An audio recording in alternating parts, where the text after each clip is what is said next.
तो चलिए, hello student, कैसे हैं आप सब। आशा करता हूँ अच्छे होंगे, स्वस्थ होंगे और आप सबकी प्रैक्टिस बहुत शानदार तरीके से चल रही होगी, है ना। और साथ में आप अपने डिक्टेशन का अनुवाद भी कर रहे होंगे। अनुवाद के साथ आप उसे चेक कर रहे होंगे कि आपकी कितनी गलतियाँ निकल रही हैं और आपकी स्पीड क्या है। ठीक है, तो चलिए इसी के साथ हम अपने आज का डिक्टेशन शुरू करते हैं। 80 शब्द प्रति मिनट गति, दीपक प्रकाशन से। चलिए, रेडी, स्टार्ट। सभापति महोदय, मैं इस सदन में एक महत्वपूर्ण विषय पर चर्चा करना चाहता हूँ। मेरे सभी माननीय सदस्य इस बात से अच्छी प्रकार परिचित हैं कि आज देश की सामान्य दशा ठीक नहीं है।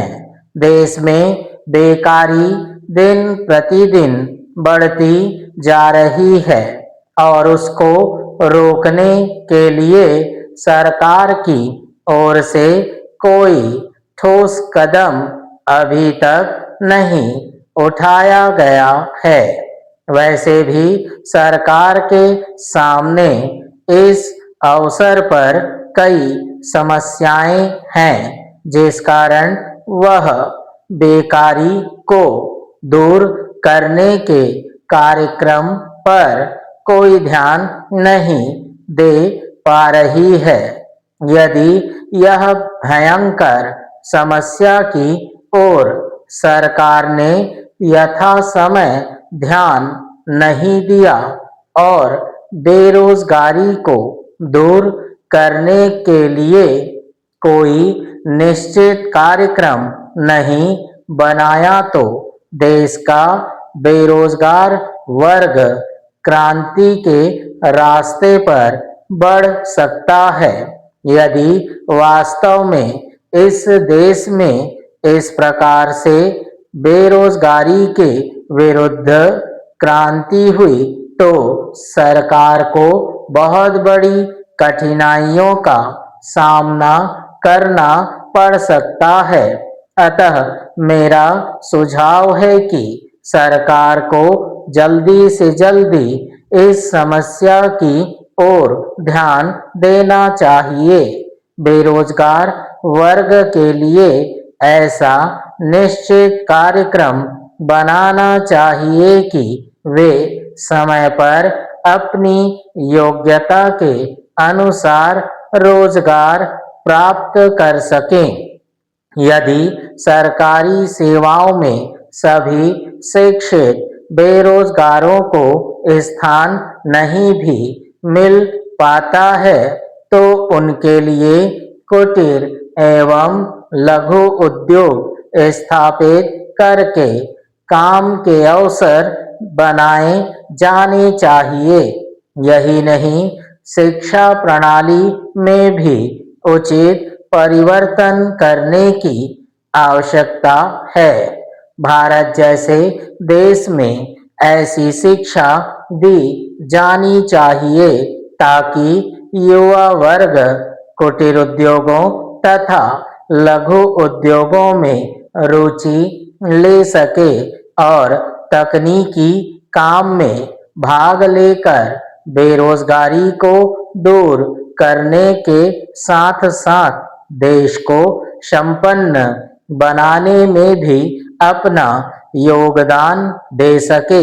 पैरा महोदय, अब मैं देश में फैले भ्रष्टाचार की ओर आपका तथा सदन में उपस्थित माननीय सदस्यों का ध्यान आकर्षित करना चाहता हूँ।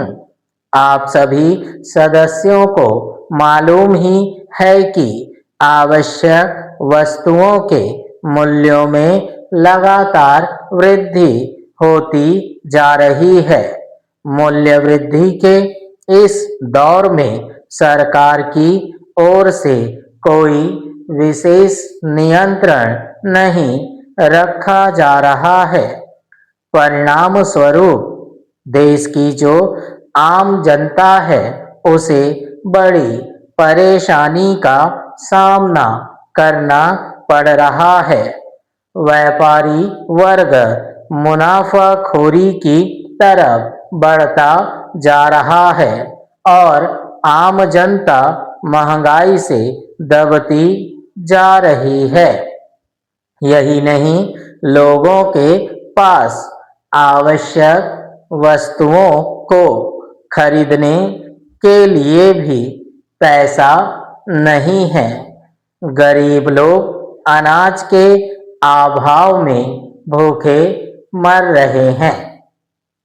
ठीक है, तो चलिए ये रहा हमारा पहला डिक्टेशन, 80 शब्द प्रति मिनट गति, दीपक प्रकाशन से। तो चलिए अब हम अपना दूसरा डिक्टेशन करते हैं। Ready, start. महोदय, वित्त मंत्री जी द्वारा सदन में पेश बजट में निहित भावनाओं से किसी का मतभेद नहीं हो सकता, लेकिन जब हम इस नए बजट को आज की परिस्थितियों की कसौटी पर परखते हैं तो यह उचित सिद्ध नहीं होता। नए बजट में विकास की दर बढ़ेगी, इसका कोई आश्वासन नहीं दिया गया है।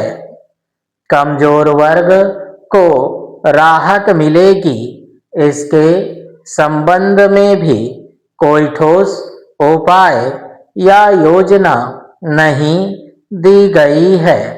अब कहा जा रहा है कि बजट समाजवादी नहीं है, क्योंकि सरकार द्वारा पेश इस बजट से देश में समाजवाद नहीं आ सकता। यह भी कहा जा रहा है कि गरीबी मिटाने के लिए हमारे वित्त मंत्री के पास कोई जादू का डंडा नहीं है। मेरे विचार से यह बजट विकास विरोधी बजट है। यह बजट विषमता कम नहीं करता और न यह बजट विकास की दर बढ़ाने के लिए जिन साधनों को जुटाया जा सकता है उन साधनों को जुटाने का साहसपूर्ण प्रयत्न ही करता है। पैरा, महोदय, आश्चर्य है कि प्रत्येक बजट में योजना के नाम पर अधिक रुपये रखने की बात कही जाती है और इस बजट में भी वित्त मंत्री महोदय ने अपने बजट भाषण में कहा है कि हमने करोड़ों रुपये इस वर्ष की योजनाओं के लिए रखे हैं। जब वित्त मंत्री जी ने यह बात कही तो अनेक माननीय सदस्यों ने बधाई दी। मैं जानना चाहता हूं कि क्या योजना की कसौटी सफलता या लक्ष्यों की प्राप्ति केवल उसके लिए रुपया रखने तक ही सीमित है। यदि आप अंतरिम बजट को देखें और वित्त मंत्री महोदय के उस समय के भाषण को पढ़ें तो आपको पता चलेगा कि पिछले बजट में हमने अलग अलग मदों के लिए योजना के वास्ते कई जगह रुपया रखा था, लेकिन यह रुपया खर्च नहीं हुआ। मेरे कहने का अर्थ यह है कि जिस काम के लिए रुपया रखा जाए और वह खर्च ना हो तो आश्चर्य की बात है। पैरा, गरीबी हटाओ का नारा लगाया गया। गरीबी एकदम नहीं हटाई जा सकती है, लेकिन यदि गरीबी नहीं हटे तो कम से कम घटे अवश्य। आज सरकार द्वारा बजट में जो कर लगाए गए हैं, क्या वे आम आदमी पर पहले से ही पड़े हुए बोझ को और बढ़ाने वाले नहीं हैं? मैं वित्त मंत्री महोदय से पहले रेल मंत्री द्वारा पेश किए गए रेल बजट में किराए और माल भाड़े की दर में भी वृद्धि की गई है। ठीक है, तो चलिए ये रहा हमारा दूसरा डिक्टेशन 80 शब्द प्रति मिनट गति दीपक प्रकाशन से। तो चलिए अब हम अपने आने वाले डिक्टेशन के कुछ शब्द और उनके संकेतों के बारे में जानते हैं। चलिए देखते हैं। जैसे उपाध्यक्ष महोदय, तो ये उपाध्यक्ष और ये महोदय। ठीक है। गुजरात, तो ग ज र और त पूरा पूरा बना लेना। घटनाएं, तो या करके बिंदी लगाएंगे बहुवचन के लिए घटनाएं। पिछली, संक्षिप्त प छ और लामी की मात्रा पिछली। ठीक है, ये पिछली। महाराष्ट्र, महा। ठीक है, अब अपन क्या करेंगे, राष्ट्र, महाराष्ट्र। या फिर हम इसको कैसा बना सकते हैं, महाराष्ट्र, इष्टा का चाप लगा दो। ठीक, जो भी आपको उचित लगे आप उस आउटलाइन का एक का प्रयोग करना। उत्तर प्रदेश, उत्तर प्रदेश। यहां पर देखो घटनाएं हैं, तो यहां पर क्या है, घटनाओं। ठीक है, ये देखो ये घटना का शब्द है ना, घटने की आउटलाइन हुई, इसमें आओ की स्वर सब चिन्ह लगा दो। आओ का तो क्या बनेगा, घटना। बारे में, ब मेरा का आंकड़ा और म। ठीक, बारे में। बिहार, लाइन काट के बना दो, बिहार। हरिजन, ये ज में न का आंकड़ा, हरिजन, हा को दुगना कर दें, ये तो हरिजनों बोला तो मात्रा देंगे। अत्याचार, ठीक है, अच्छा मेरा का आंकड़ा, अत्याचार, अत्याचारों बोला तो मात्रा दे दो। ठीक है। चाहूंगा, ये चाहूंगा का है ना, चाह चाहता का सब चिन्ह में क्या लगा दिए, ग जोड़ दिए, तो क्या बन गया, चाहूंगा। महात्मा गांधी, ये महात्मा, घ से काटो, गांधी।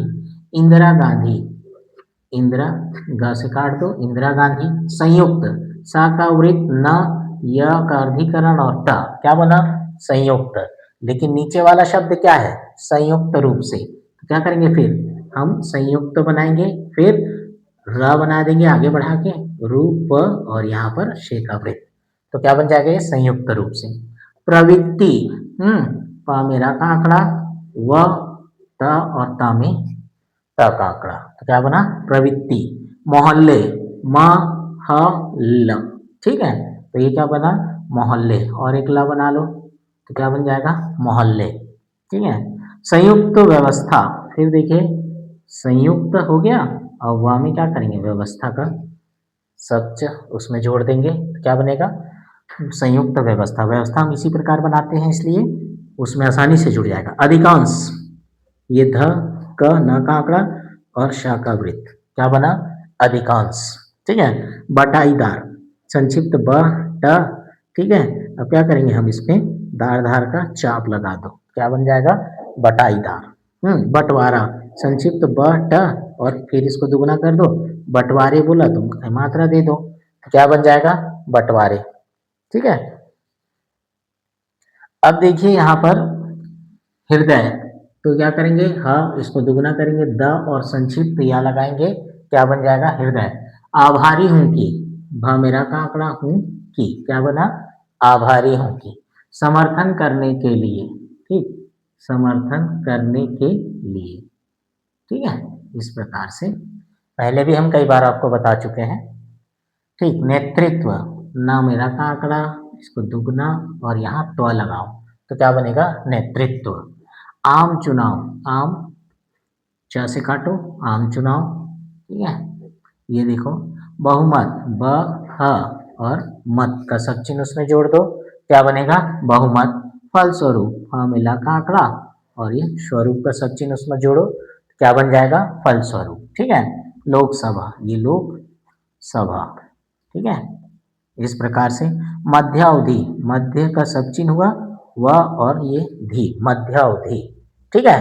ये मालूम मध्य का सब चिन्ह है। चुनाव, लाइन काट के बनाना, ये चुनाव, संक्षिप्त व बनाना, चुनाव, ठीक है। तन मन धन, एक साथ कैसे करें? तो देखिए क्या बनेगा? तन, तामेना का आंकड़ा क्या बना? तन। अब ये क्या बना? मन। अब धामेना का आंकड़ा, तन मन धन, ठीक है। क्या किया हमने? तामेना का आंकड़ा मन हो गया, ठीक। अब धामेना का आंकड़ा तन मन धन। सामाजिक, समाज का सब चिन्ह गा आगे बढ़ा, का आगे बढ़ाओ, सामाजिक। आर्थिक व्यवस्था, फिर देखो ये आर्थिक और वह में स्था का चाव, क्या बना? आर्थिक व्यवस्था। अंतर्गत, ये अंतर का सब चिन्ह ग में ता का आंकड़ा, क्या बना? अंतर्गत। देखिए वास्तव, लाइन के ऊपर ऋषि प्रणाली में सब चिन्ह है, लाइन के ऊपर क्या बनाते हैं ना? वास्तव, ठीक है। ये क्या बोल रहा है? देखो वास्तविक। अब क्या करेंगे हम? ये जो वास्तव का सब चिन्ह है इसमें व का अर्धीकरण कर देंगे तो वो बन जाएगा वास्तविक, ठीक है। आविष्कार, आ का डैश व श का वृत्त नीचे की तरफ बना के कामेरा का आंकड़ा, क्या बना? आविष्कार, ठीक। ट्रैक्टर, ट्रैक्टर के लिए क्या करेंगे? ट मेरा का आंकड़ा बनाना और क को दुगना कर देना। क्या किया? ट मेरा का आंकड़ा, ठीक, और क को दुगना, क्या बना? ट्रैक्टर, ठीक। कारखाने, क मेरा का आंकड़ा और क को दुगना करके अंत में क्या लगाएंगे? न, ये क्या बना? कारखाने, ठीक है। कैसे ख को बीच से काट सकते हो। अदायगी, द य का अर्धीकरण और उसमें ई की मात्रा, अदायगी। क्षमता, लाइन के ऊपर बनाना, क्षमता। विषमता, लाइन काट के व शाकावृत म और त, विषमता, ठीक है। तो चलिए ये रहे हमारे कुछ शब्द जो हमारे डिक्टेशन में आने वाले हैं, उसके कुछ शब्द है जिसको मैंने आपको बताया। इसकी आप अच्छी तरह प्रैक्टिस कीजिए, फिर डिक्टेशन में जाइए और डिक्टेशन की अच्छी प्रैक्टिस कीजिए, है ना। मैं फिर कह रहा हूँ, एक बार दो बार करने से नहीं होता, बार बार प्रैक्टिस करना पड़ता है। अगर आपको आता है फिर भी लिखिए डिक्टेशन। आप मेरे पुराने डिक्टेशन को भी रोज किया कीजिए, जब नया डालूं तो फिर नए डिक्टेशन का प्रैक्टिस कीजिए, है ना। पर रोज प्रैक्टिस कीजिए ताकि आपकी स्पीड बनी रहे, है ना, कम मत हो। और रोज अनुवाद कीजिए ताकि आपकी गलतियां आपको पकड़ में आए और आप अपनी गलतियां कम करो, ठीक है। स्टेनोग्राफी में आगे बढ़ने का एक ही तरीका है, अपनी स्पीड जितनी ज़्यादा हो सके बढ़ाओ और ऐसी बढ़ाओ कि आप उसे पढ़ भी सको, है ना, और अनुवाद अच्छी हो सके। कुछ भी लिख रहे हो और अनुवाद ही नहीं हो रहा है, समझ ही नहीं आ रहा है, तो क्या मतलब आपके लिखने का। तो आपको रोज प्रैक्टिस करना है और अपनी स्पीड बढ़ानी है, साथ में अनुवाद करना है, ठीक है। तो चलिए आज की क्लास हम यहीं समाप्त करते हैं, मिलते हैं अगली क्लास में।